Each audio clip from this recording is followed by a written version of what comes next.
Hey everyone, feeling a bit lost with Python? Let's build a clear roadmap together.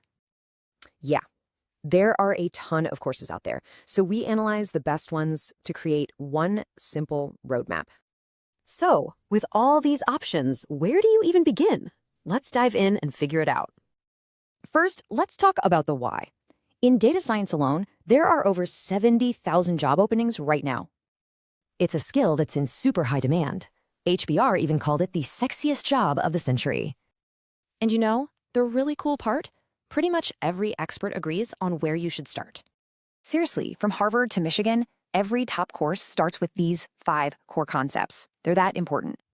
Okay, once you've got those fundamentals down, you get to make a choice about how you want to learn. You can go the academic route and focus on theory, or you can just jump right into practical projects. After you pick a style, it's time to pick a destination. So, what are you going to build with this?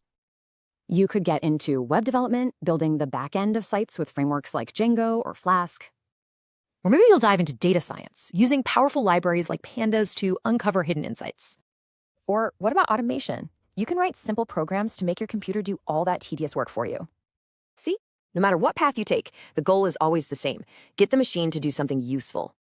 It's all about what one author called the triumph of seeing the machine do something useful. It's an awesome feeling. So, you've got the roadmap. The only question left is, what are you going to build first?